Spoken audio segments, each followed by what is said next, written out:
think it's time. Let's talk about portals.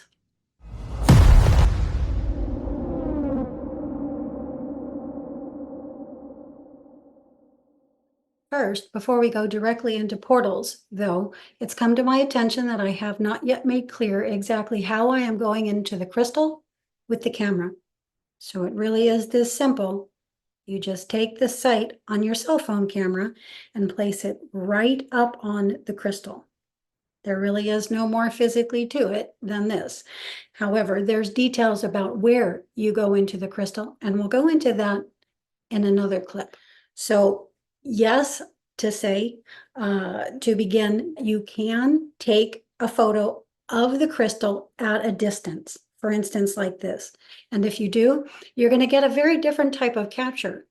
You can even use the crystal to see who's in your physical space, who galactically is in your physical space. I often do this with the window because often they're hanging out right outside the window. I know this because they often take me out of body and they take me outside of my own windows. So you can use the crystal. You just set yourself to where the window is to the side or somewhere behind you. And then you take your camera into the crystal and move the crystal until you can see the reflection of the window behind you or to the side of you in the crystal, in the camera, in the picture site that you're going to take. And when you do this, you can see who's there with you.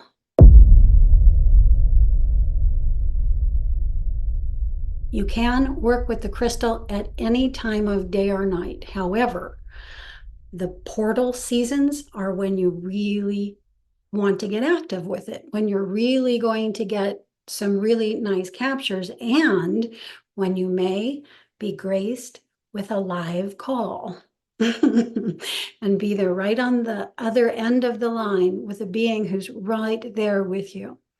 Again, these are hard to capture with the camera to show other people. However, you are going to get that direct experience yourself. And in the end, that's what all of the experiences that you are going into the crystal for are for you. You can extend that out into the populace, but initially and foremost, this is for you.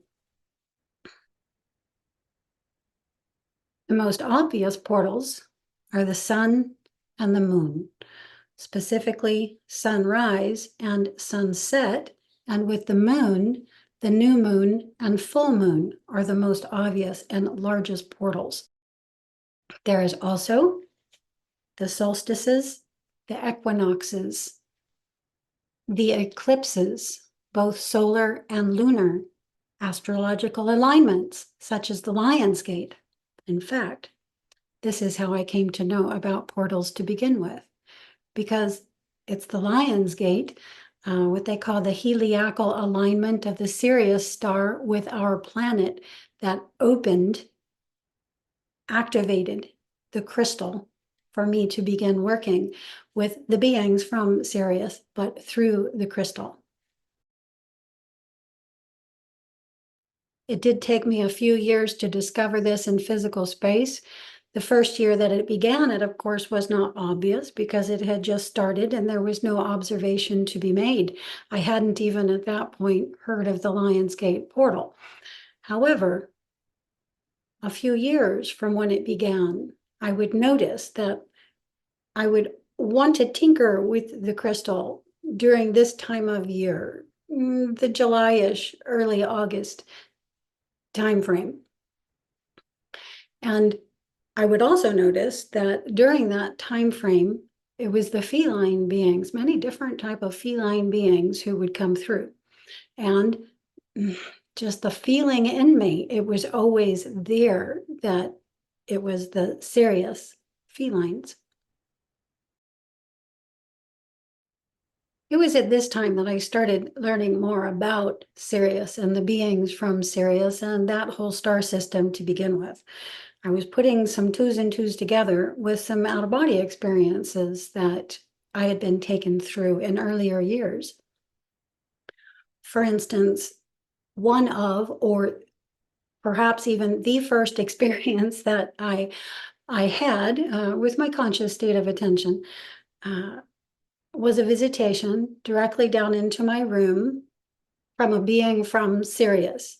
It also took me many years in physical space to put the twos and twos together of where that being actually was from. But when I did, that is what I discovered. And his name is Meshahare.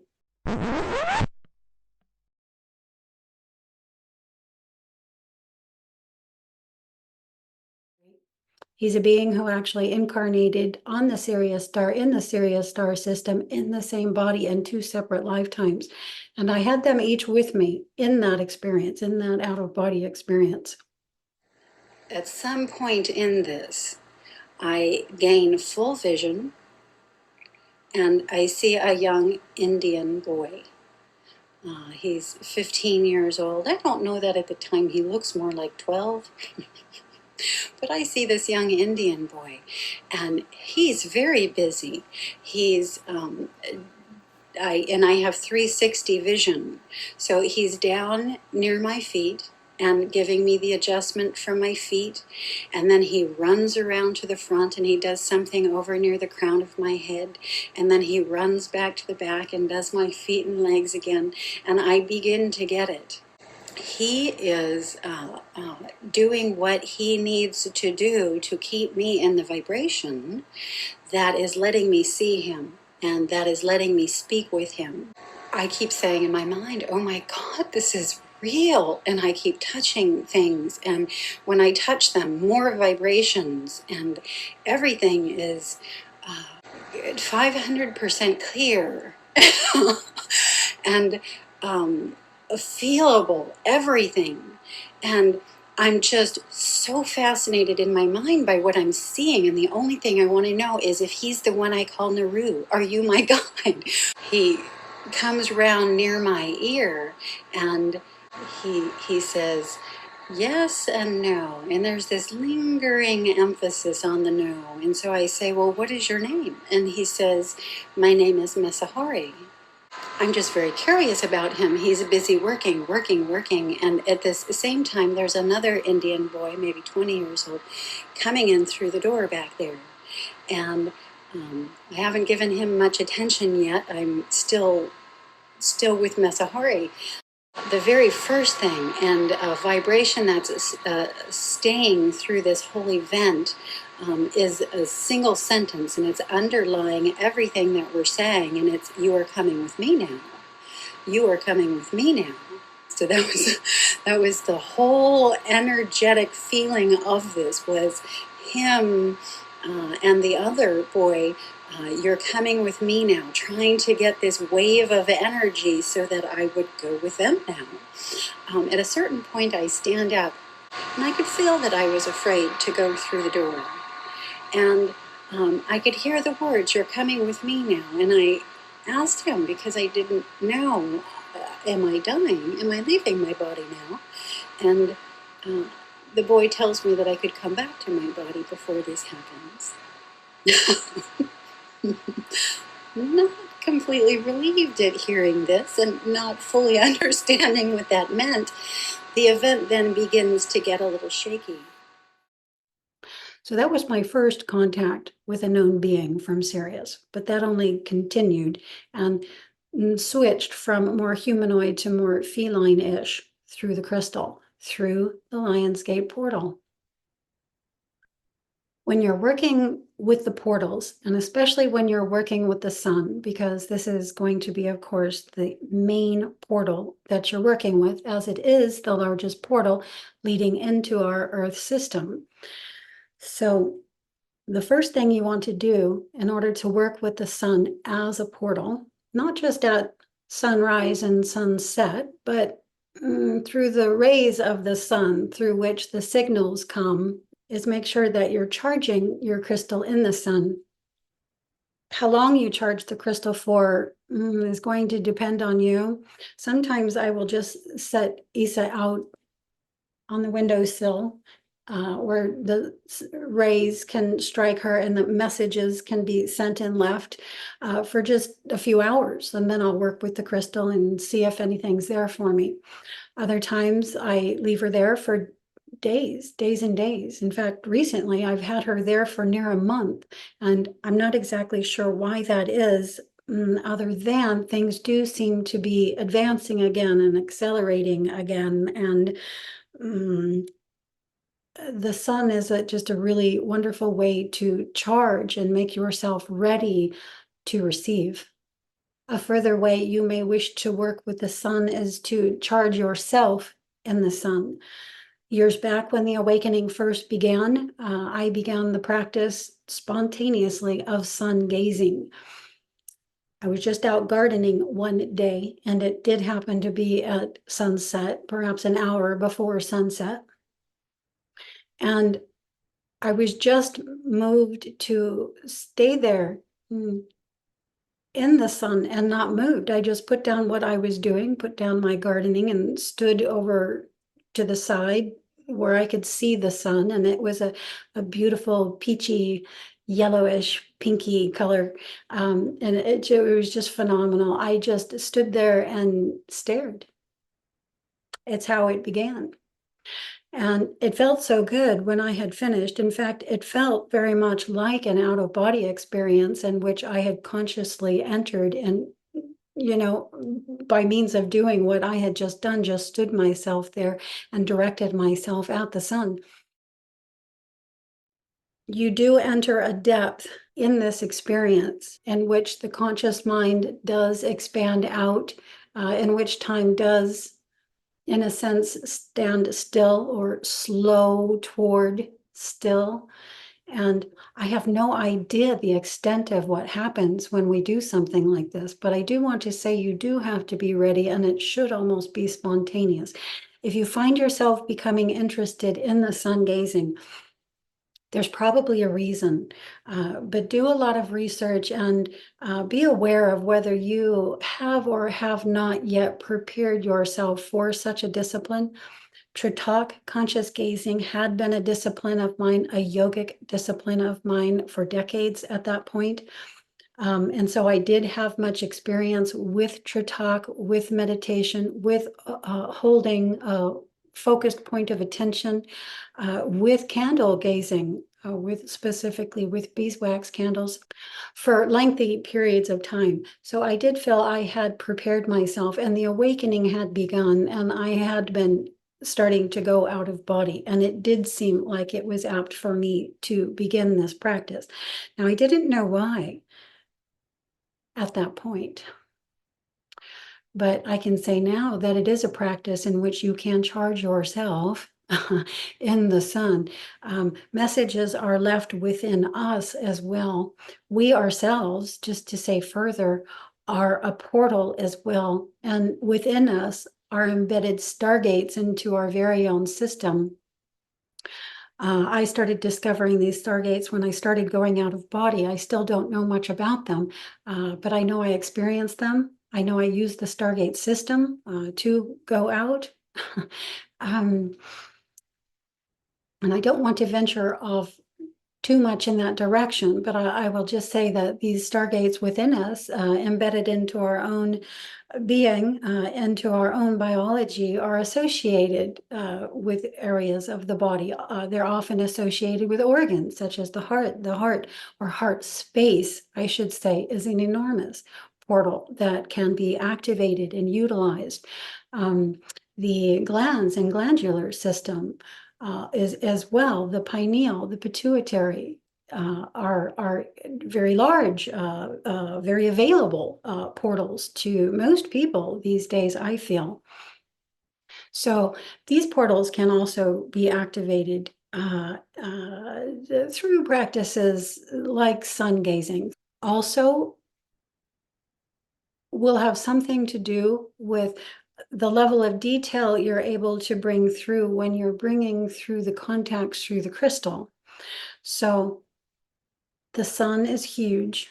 Charging the crystal in the sun, where the sun's rays can strike the crystal, is important, as well as charging yourself. If not directly in the sun, then in similar ways, you can charge yourself by moonlight as well. You can charge yourself by your very own breath as well. You can charge yourself by your very own state of attention as well, which is also a mini sun, a mini logos.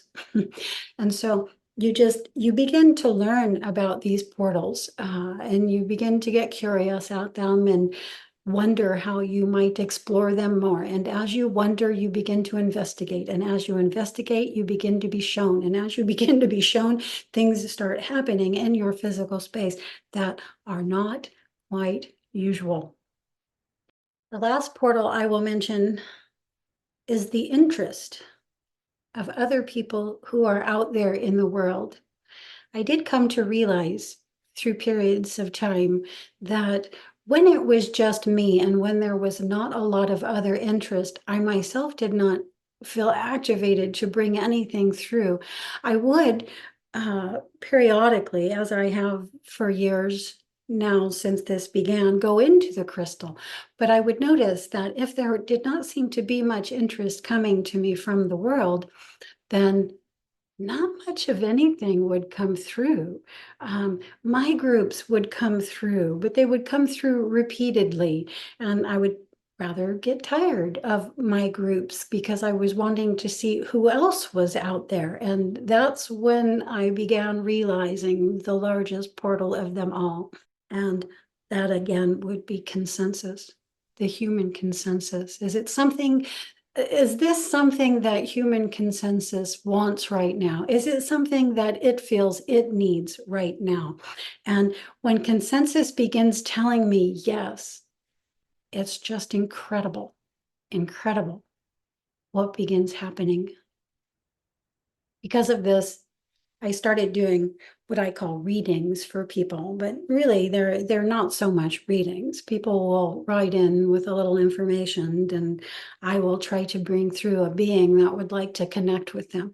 But I can't say that the beings that came through for that reason for sure, because I'm not going out of body meeting these beings, hearing that this is what it's for. So this is an avenue I'm still exploring, and it's not something that I do a lot, but it is something that I put out there and make available. And this is a part of how I gauge consensus and what consensus is wanting by those who do or do not write in about it, those who do or do not write, just showing interest, who show up on the board, who ask me to do podcasts, things like that. Um, and when that begins happening more, that tells me that consensus is taking off the brakes. And when consensus takes off the brakes, there's no telling where this might go. What we're seeing so far is only phase one. And I'm really excited to get to phase two. So I am putting in all my effort to keep myself fit and keep myself charged and keep ESET charged and keep the whole thing open for if and when humanity says yes. Yes to what can, will, and is trying to come through.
So one of the most interesting things about my whole process of contact is where I came out the end side of it at, and that's with the activation of a dormant spiritual skill, a capacity that Lord only knows how long it was laying dormant, but the skill is working with crystals.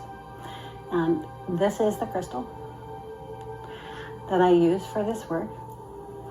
And it also is a body of contact work.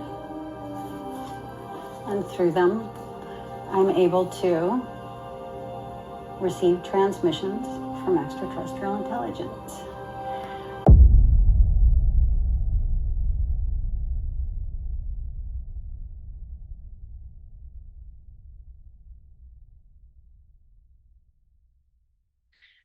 If you find yourself sitting here watching this video today, I just want to take a quick moment to say that it's due to one, divine intervention, and two, the extreme generosity of a single person who would never let themselves be revealed. This person made it possible for me to step away for an important 2 years from my more normal work to focus in on this work, the crystal work, to dive into it more at my leisure and with my undivided attention. And for that, I'm extremely grateful. And I just want to say thank you. Thank you, and Lord, love a duck. You did. And again, I can't thank you enough.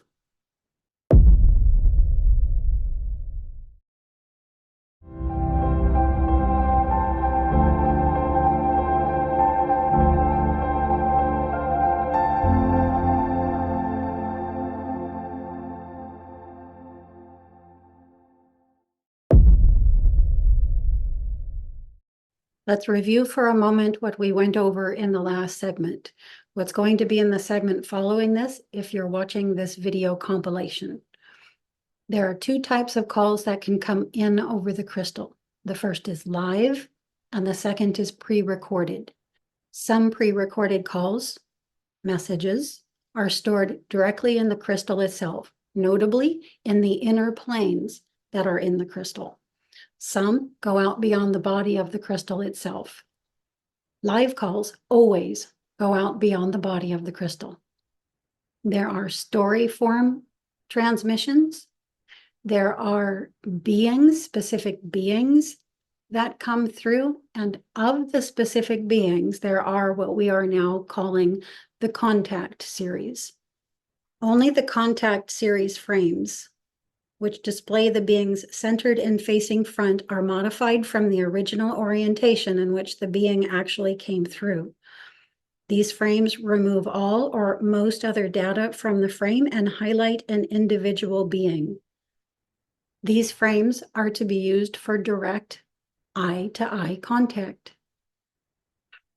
Crystals are organized geometrical fractal patterns that repeat and repeat. So no data in the frame can ever be lost by repeating a frame, for instance, or a portion of a frame, for instance, one side of a being's face to the other side of the being's face. The process is actually a way to zoom in on a portion of the data in a frame and enlarge that in order to retrieve more data from it.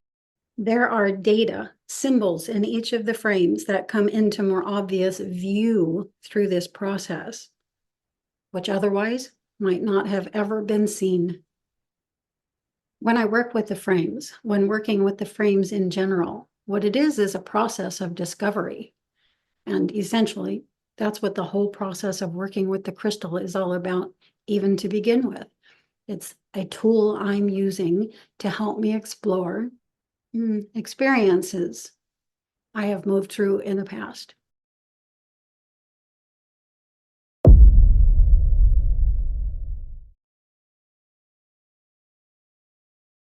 Every night, an hour or so before I laid down, a very tangible energy arrived. And this energy would work through my system. The first time this happened, I experienced it as I'm laying horizontally, and I can detect that there's a bright white light above the crown of my head, and it simply passes from the crown of my head all the way down through my body until finally out the soles of my feet.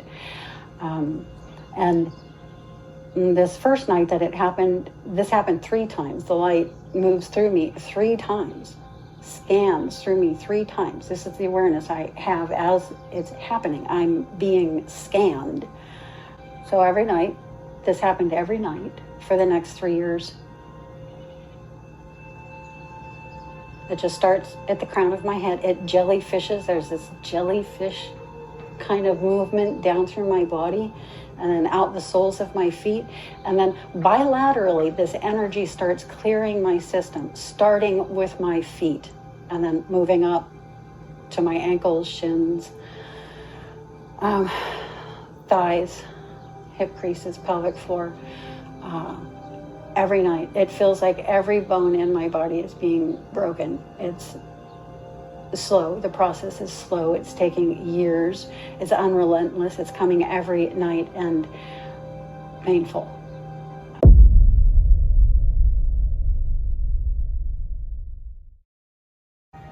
These abductions have not been easy for me to process. Their experiences, the typical experiences on the table. I didn't have only dream state awareness back then. I lived them in first person, in the out-of-body state, but I didn't let myself remember that until 2009.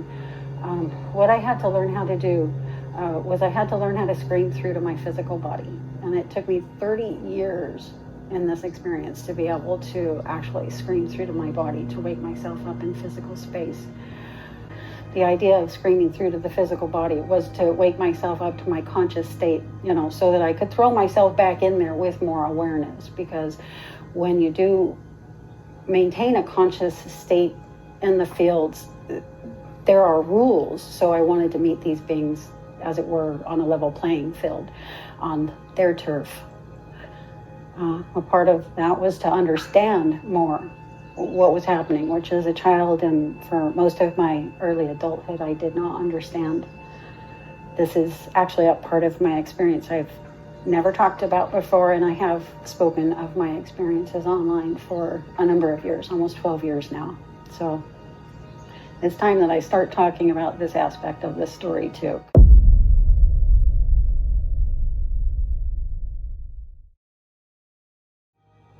I think I'm going to jump right to the crafts and the sightings. So I have witnessed many different types of crafts from many different viewpoints. I've witnessed them just standing on the ground while they're airborne. I've witnessed myself in groups being ushered toward craft. Usually in a sort of a deserty, mountainous area, like toward the end of a cliff, is how it often happens. And there's groups of us being taken aboard craft. I've also witnessed directly from within the crafts themselves. I have some, let me say there's a range of experience I have with my sightings, anywhere from the standard saucer to the extremely beautiful to the downright horrifying. And I will say that the sightings are in the etheric frequency bandwidth of our planet, not directly in physical space. So you would have to have an expanded frequency range or an expanded vision to see these crafts. And if you do, you'll see them. I do see them. The scary ones, I do want to mention this because I don't think that it does get talked a lot about, and because I do go out of body, because I can make that conscious shift into the etheric frequency bandwidth of our planet and see what's going on there, I think it's actually important that I do start talking about this. So the scary crap have to do with catastrophic events. So they're only associated with catastrophic events. One of the first things that I was taken to see, and I do not know where I am in time, so what I saw could have been in the past. but it also could be in the future. I don't know. But what I saw, I was standing on Main Street in Santa Monica, and I was looking up into the sky. It was daylight, and the sky was dark, and I had just arrived. I had made the shift there, and I'm trying to cognize where I am, and I'm taking in all of this information, and it was ominous because it was daylight and the sky was dark. So I was having to process that information, but at the same time, I'm seeing something up there, and what it turns out to be is a mushroom cloud explosion. And then my attention is taken to the left of where I'm looking, and from up here, I can just see thousands, just thousands. I could not even see sky through them, just thousands of these jellyfish-shaped craft, and they were wafting down to the ground. And again, ominous feeling, the sheer scope of how many of them are there. You know, the feeling is, I don't know if you've ever seen this, I hope many of you haven't, but it reminds me of how the bugs come to take care of our decomposed corpses when we're put into the ground. And that makes sense because these are associated with catastrophic events, that there would be a cleanup crew. I was made or let to see that, and I feel it must be to have brought that information back to us for some reason. It's not that this necessarily has to happen or that these craft are here, but that if humanity goes a certain way, they could. Yeah. What I learned through the out-of-body experience and how many craft I've been on, and with how many different kinds of beings, is that I'm working with a lot of different races, a lot of different species, hundreds, if not thousands, you know, so not your typical 1 or 2 or 3 or 12. And my job and my joy is to bring those here through to you.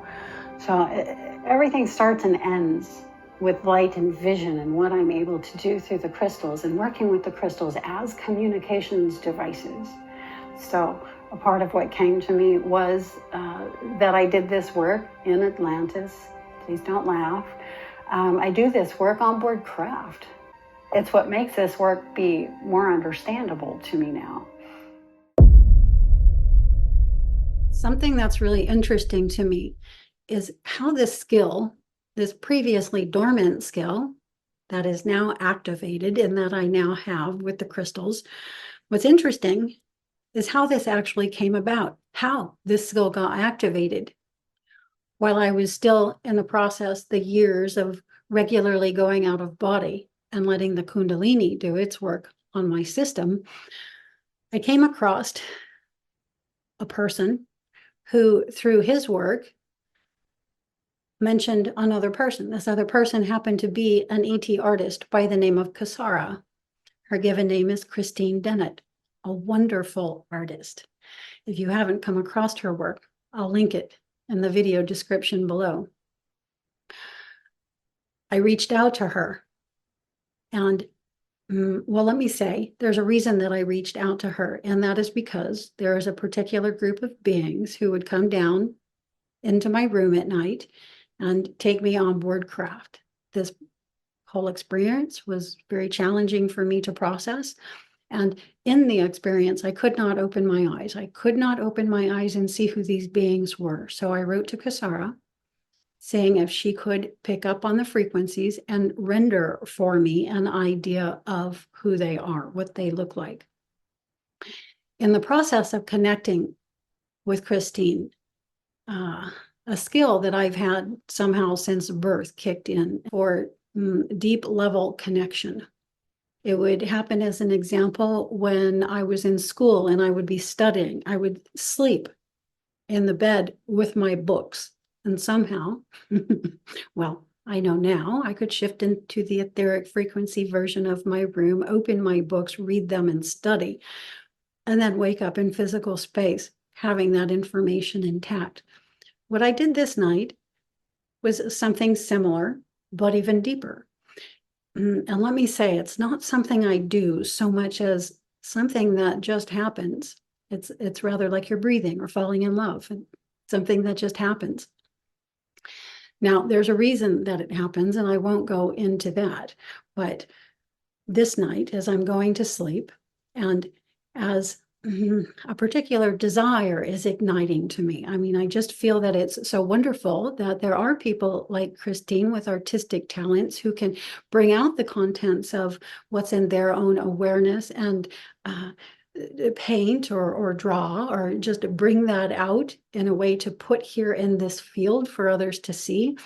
And I didn't have any skill like that myself that I knew of, but my connection with Christine was causing me to reach deeper into myself for what was there. And this night, as I was falling asleep, I just fell into myself, into a deep, concentrated state of focus, into a state that I simply call stasis. It's just full body bliss. Some people will call this sleep paralysis, but I don't experience it this way. I experience it in a way that the word stasis makes more sense to me. I'm perfectly still, I'm perfectly pinned, but the energy that has me pinned is glorious. Yeah, when I'm in this state, I never want to break it. So I fall into this state and find myself at a certain point in the cosmos. The night sky is all around me. Stars light the sky, and sequentially, one being at a time steps up directly before me. Behind it is the backdrop of the star system it's from, and the being rotates slowly over the course, each of about 60 seconds, 1 minute each, 2 minutes tops. And the being falls away, the next being comes into view. The backdrop of the star system that it's from is behind it. And again, it rotates for me to take fully in. This happens all night. Hundreds of beings came forward. When I woke up in the morning, I had this skill activated. The skill with the crystal had been activated. It did take me some time to discover the skill in physical space, but as of that night, this dormant capacity, now active with the crystal, was in effect.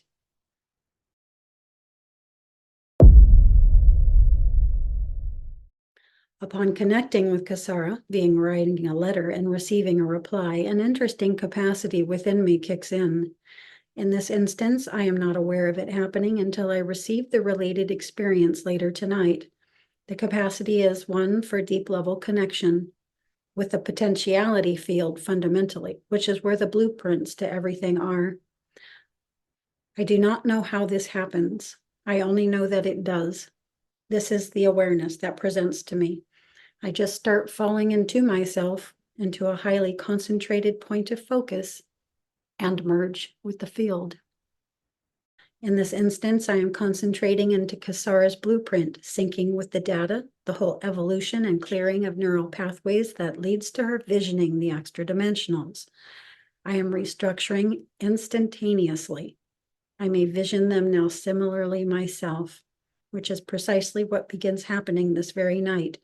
I begin slipping into a beautiful state of what I call stasis, bliss, and for the length of the entire night, vision ET after ET after ET against the backdrop of the star system there from. Hundreds of beings are stepping through, one after the other, not one duplicate, each one entirely unique. So this is how it happened. It is due to the capacity to merge with the blueprints, or what some people might call entangle, and intersecting with Christine here in physical space, that the previously dormant spiritual skill with the crystal activated.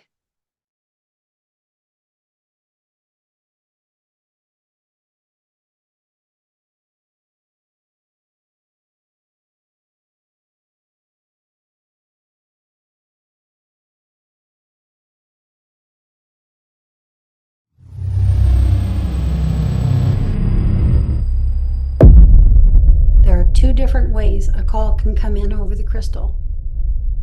One goes into the body of the crystal itself, and one goes out beyond it.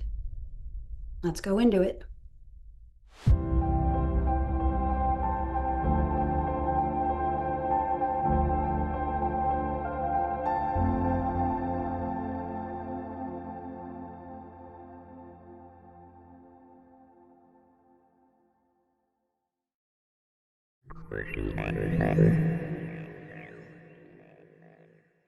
The first type of call is pre-recorded, and these can be messages that are specifically left for me in the crystal. These can be data that the crystal has acquired over the history of its lifetime. This can be data that other people or entities have left in the crystal, stored in the crystal at some point in its history that has little or nothing whatsoever to do with me. But the information is still here and I can still access it. In any of the two ways that calls can come in through the crystal, I am sometimes going into the structure or the content of this crystal itself for that data. What I've discovered, and what's personally really interesting to me, is that it's not only me who can read the crystal, but the crystal can read me as well. One of the first things that began happening when I picked up the crystal and started working with the crystal was my own stories began to come through. The very first story that came through was my very birth into this earth life. This was fascinating in itself because when this happened, the work hadn't really officially started yet. It was right at the beginning. The crystal was sitting on a table right in front of me. I wasn't even holding it. I was just waking up and the sunlight was streaming in through the window, striking the crystal. And when I opened my eyes, that's when I began to feel I was seeing stories and picked up the camera to see if they would embed if I took a photograph. And this first story that came through, my birth into the earth life, this is the most extraordinary frame that's been captured to date. I used to share it a lot, feeling that everyone would be able to see the information and the transmission, but found out as the years went on that it was a 6D transmission and not everybody could. Even I myself could not read the full transmission at the start. It took about roughly a month of unfolding, of looking at this frame for the full transmission to begin appearing to me. I do not believe at this time that I've even received the full transmission to date, but the major symbols in the frame and the transmission are there and clear in my view. Now, the reason these frames are not necessarily readable to everyone is because their wave structures are not allowing it. Their brainwaves are holding themselves in another pattern that only lets a certain spectrum of information through. And anybody can shift their brainwave frequencies, and that's a lot of what this work is fundamentally about, helping people shift their structures out of beta lockdown, out of that predominant beta wave structure and into the alpha thetas, so that new information from these fields can begin penetrating their awareness and making it into their physical space where they can be utilized. Information is in these ways that can be utilized here in physical space. What we're doing here with the crystal is only one of an infinite number of ways this can be expressed. The more 6D transmissions are something that I could begin focusing on again if I chose, but I decided to take my service in another direction when I began discovering that not everyone could see. So I began devising ways to step down the 6D transmissions through 5D, 4D, and 3D, so that now you see them in a format in which anyone who wants can see what's there in the frame. Anyone can read the transmissions. This is what birthed what we're calling the contact series, which is the vast array of material you'll see in this video series. Stepping the frames down an octave or dimension took a lot of work, or takes a lot of work on my part. A lot of work in that it took me a long time, a series of years, just to learn how to do it. The first thing I began learning was how to frame the transmissions, the actual frames that I put through to you. And putting frames on the frame itself, I found created the illusion of a perception of distance between the viewer and the viewed. And what we felt was that this would be more comfortable for people viewing this work, viewing ET consciousness. So I began stacking the frames. And this, with the edge of the frame, created distance at the edges or outside boundaries of the frame itself. We then put these into another frame and these into another frame, creating a large spectrum or the illusion of a perceived large spectrum of distance between viewer and viewed. And it just gives a sort of depth perception.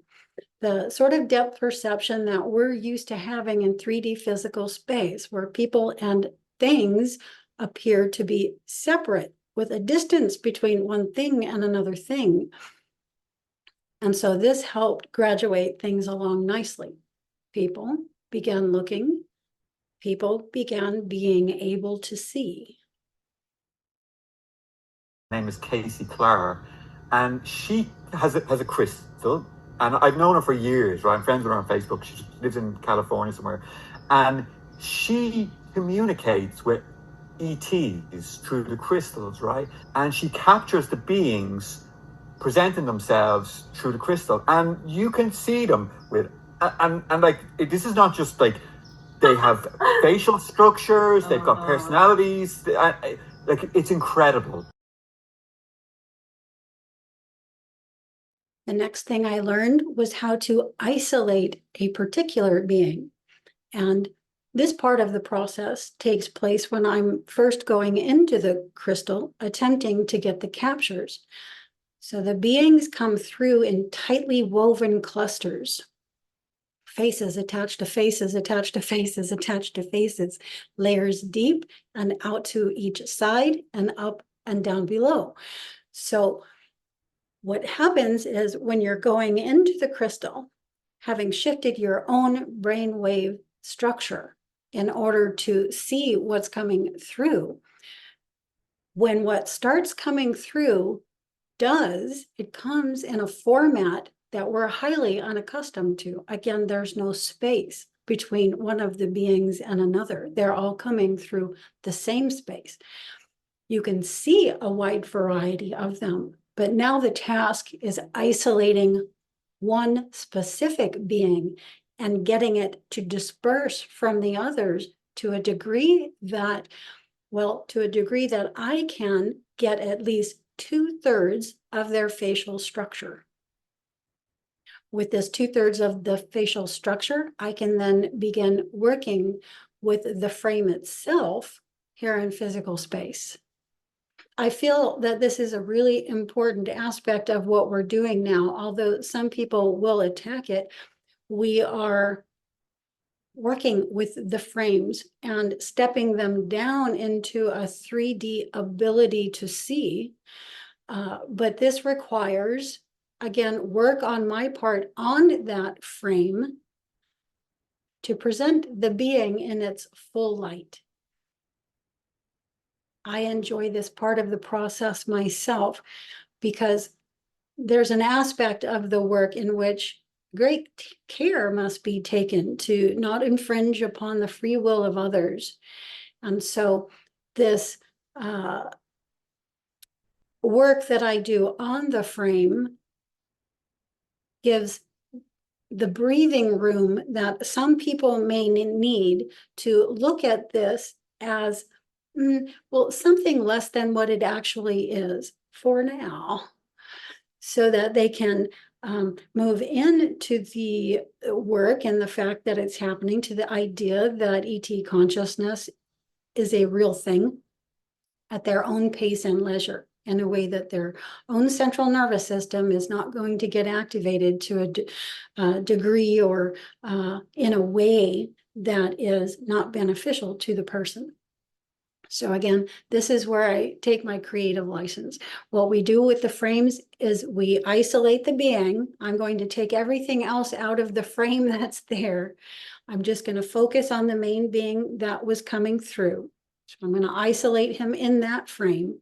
I'm going to center him in the frame, put him upright. A lot of times they're coming through at angles and such. And then I'm just going to take one side of his face and mirror it to the other to give you his full or her full face and the full facial features. And you can see as you gaze upon this work that the beings who are presenting are not without their personalities. Each has a very distinct and unique personality. Were that personality not there, you might suspect that something else were happening here. Just able to see geometries and put them together in a way that make faces. But these faces, without doubt, are with full personality.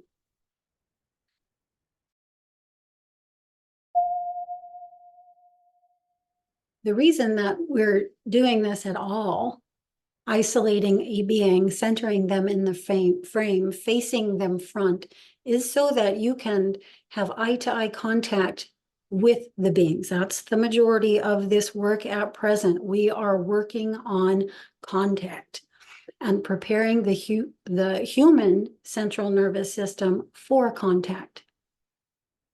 The frames can be used in this way simply by taking your gaze, your eyes, directly into the eyes of the being looking back at you and learning to hold your focus. You might notice you begin to feel uneasy when doing this.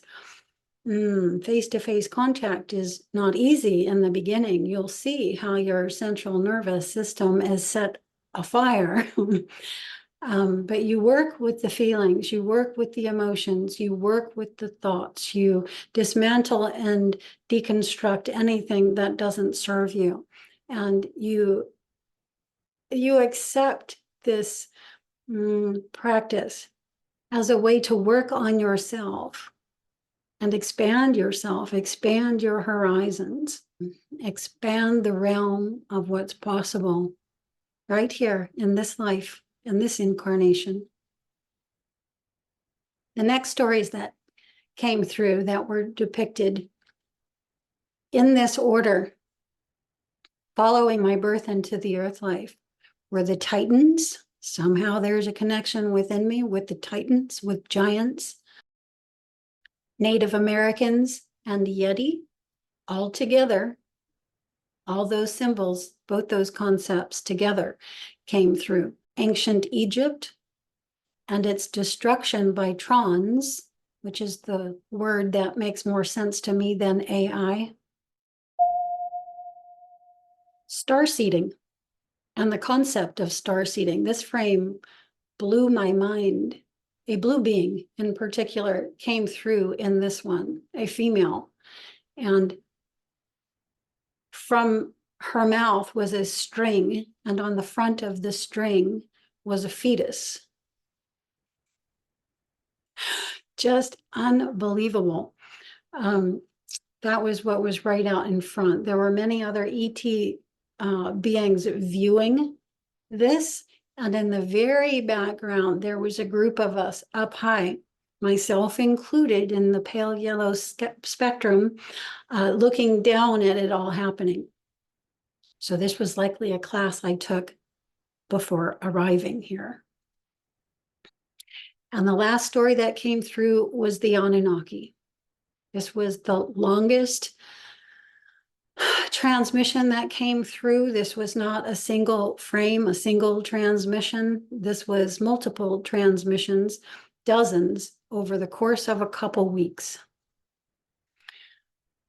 When this happened, yeah, I had never heard of the Anunnaki. A few things happened. There was a trigger in me when I was seeing the information. One, I knew to pursue it, and I did. I did a search on the general concepts coming through in the frame, and what came back to me was overwhelmingly all about the Anunnaki. So at that point, I started reading into it and listening to some speakers who speak on the subject and getting an idea for why I was being given this data. Again, these frames require an expanded range of vision. It takes someone who is both willing and able to shift their brainwave frequencies, their brainwave patterns, to match that of the frequency of the information that's coming through. And again, anyone can do this. You can use the transmissions that we are putting through ourselves to help you do this. But the most classical way, of course, is through meditation and other such practices. Before continuing further, I'll mention the second type of call that can come in, and that is live calls, live transmissions. These calls are coming in real time, just as when you're on the telephone, on a FaceTime call or Zoom call. The other person or people are there with you simultaneously at the same time. It is the same difference as when a photo or letter is sent to you, which you will go into your iPhotos or emails to retrieve. And when again, they're calling you live and you're simultaneously in the same place at the same time. When this happens, the person who's calling or has written are not in your phone. They've just used the phone as the mean through which to send the signals. A live call requires something I simply call triangulation. And I call it this because it requires going into a point on the crystal where 3 of the faces or lines of the crystal meet at a particular point. The planes, think of them as mirrors. They disperse or refract the light. In a sense, removing from view what is there, the crystal, or aspects within the crystal, providing a blank slate. In more simple terms, at least for me, it opens a window, a new plane, a new range, and visible light spectrum. And it is through this geometrically created spectral range that signals can be sent and received from both sides. Whether the call is live or pre-recorded, the latter is the far more common. I can sometimes be going out beyond the body of this crystal for that data. It functions as an extension and an expansion of her consciousness. So if I understood this right, I know like psychics and mediums, they can see spirit and speak to spirit, but the crystal as an expansion will show the spirit. So you can see the form and even snap a picture of it. I've never heard of that. Yeah. Well, I guess that would be like a crystal ball too. You've seen the. Yeah, but I think usually only the medium sees. But she was crazy because she did talk about all these. I could really because on what I could speak to her about those things, the practices, and she was very talking in one. But then she kind of switched gears, and she was out beyond my pay grade. There it was really deep about these abductions and going to these alien crafts, and this is. Also, she mentioned that very strange Kundalini, how the Kundalini awakening for her. Oh yeah, what do you think of that? Because you know Kundalini, yeah. I've never heard of it. So the Kundalini started from the crown chakra. Yeah, that blew me away. And then so she entered a space of oneness expansion first, before he started triggering the other chakras down the spine. I'm open to understanding how that could be, and she shared a few wisdoms that I thought that's deep, like the one about entangling with somebody who, if you want to run a 4-minute mile, you entangle with somebody who runs a 4-minute mile, because we're in this oneness. We just download that information into ourselves, and then we can go run that 4-minute mile. I thought that was good. And the I am that she said there's only yes on the in the I am. So always say yes to things, have that yes consciousness. I tried that one a long time ago. That somebody challenged me to do a yes week, where I would say yes to everything, even to marketing. You want to try this service? I'm like, yes. And that led to lots of fun experiences, things that I get stuck in this mode of living, and suddenly I was experiencing new things, and it was fun.